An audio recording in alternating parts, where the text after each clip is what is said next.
இந்த ஸ்டிச் கார்க் பாலை யூஸ் பண்ணி இந்த பிளாஸ்டிக் பேட்டில் பேட்டிங் பண்ணி எப்படி இருக்குது அப்படின்னு தான் பார்க்க போகிறோம். வீடியோக்கு போகிறதுக்கு முன்னாடி ஒரு டிஸ்க்ளைமர் சொல்லிக்கிறேன். இந்த ஸ்டிச் பாலை வந்து பார்த்தீங்கன்னா இந்த பிளாஸ்டிக் பேட்டில் விளையாடக்கூடாது. ஏன்னு பார்த்தீங்கன்னா இந்த பிளாஸ்டிக் பேட் வந்து ஒரே பாட்டாக இருக்கிறதுனால உங்களுக்கு கையில் வந்து வைப்ரேஷனால இன்ஜுரி ஆக வாய்ப்பு இருக்குது. தொடர்ந்து நம்ம சேனலுக்கு கீழே ஒருத்தர் கமெண்ட் போட்டுக்கிட்டே இருந்தார். அதனால தான் இந்த வீடியோ நான் போடுறேன்.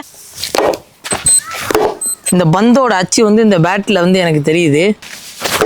இது வந்து மண் தரைங்கிறதுனால இந்த பால் வந்து அந்த அளவுக்கு பவுன்ஸ் ஆக மாட்டுது.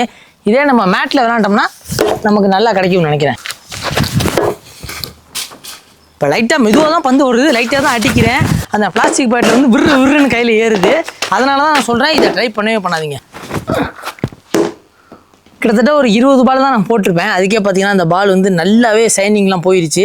லைட்டாக வந்து டச் தான் பண்ணோம். அதனால் வந்து பார்த்தீங்கன்னா பேட்டில் வந்து எந்த ஒரு 10 மார்க்கும் ஆகலை, எந்த டேமேஜும் ஆகலை.